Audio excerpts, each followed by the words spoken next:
سیوم فеврал در شهر دوشنبه تحت ریاست رئیس مجلس ملی مجلس عالی جمهوری تاجیکستان رئیس شهر دوشنبه محترم رستم امامعلی جلسه شورای مجلس ملی مجلس عالی جمهوری تاجیکستان دعوت ششم برگزار گردید که در آن 45 مسئله مورد بررسی قرار داده شد. در شورا اعضای شورای مجلس ملی قانون‌های جمهوری تاجیکستان درباره مراتوری به سنجش‌های فعالیت سوبیکت‌های صاحبکاری و درباره استحصالات ارگانیکی را که در شکل قانون‌های مکمل قبول گردیدند بررسی نمودند. طبق روزنامه در جلسه شورا 45 مسئله مورد بررسی قرار داده شد. اعضای شورای مجلس ملی قانون‌های جمهوری تاجیکستان درباره مراتوری به سنجش‌های فعالیت سوبیکت‌های صاحبکاری و درباره استحصالات ارگانیکی را که در شکل قانون‌های مکمل قبول گردیده‌اند بررسی نمودند. همچنین یک قطار سندهای قانونگذاری اوید به وارد نمودن تغییر و الوه‌ها به قانون‌های عمل کننده از جمله قانون‌های جمهوری تاجیکستان درباره وارد نمودن تغییر و الوه‌ها به کودکس اندازی جمهوری تاجیکستان اوید به وارد نمودن الوه به قانون جمهوری تاجیکستان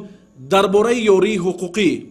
اوید به وارد نمودن تغییر و الوه‌ها به قانون جمهوری تاجیکستان درباره ادوکاتورا و فعالیت ادوکاتی اوید به وارد نمودن الوه به قانون جمهوری تاجیکستان درباره روزهای عید اوید به وارد نمودن الوه به قانون جمهوری تاجیکستان درباره خوجگی یاری رسانی شخصی اوید به وارد نمودن الوه به قانون جمهوری تاجیکستان درباره خرید دولتی اوید به وارد نمودن تغییر و الوه‌ها به قانون جمهوری تاجیکستان درباره به معیار دراری تکنیکی اوید به وارد نمودن تغییرات به قانون جمهوری تاجیکستان درباره سیر تجارتی اوید به وارد نمودن الوه به قانون جمهوری تاجیکستان درباره خدمترسانی‌های دولتی اوید به وارد نمودن الوه به قانون جمهوری تاجیکستان درباره راه‌های автомобилгард و فعالیت راهداری اوید به وارد نمودن الوه‌ها به قانون جمهوری تاجیکستان درباره حرکت در راه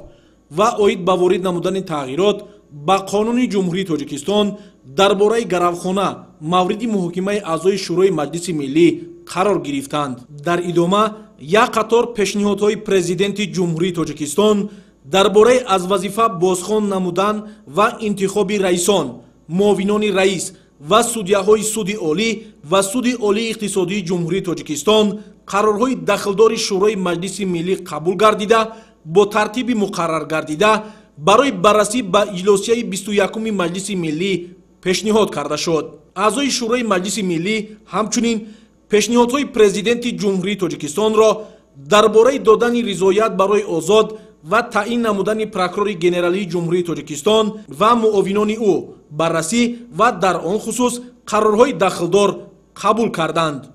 در فرجام لایحه‌های قرارهای مجلس ملی مجلس عالی جمهوری تاجیکستان اوید به حسابات پروکورور گنرالی جمهوری تاجیکستان درباره نظارت رعایت دقیق و اجرای یکخیله قانون‌ها در حدود جمهوری تاجیکستان در سال 2024 و درباره از وظیفه راهبر دستگاه مجلس ملی مجلس عالی جمهوری تاجیکستان آزاد نمودن ادریس زاده الیاس مومین محاکمه گردیدند.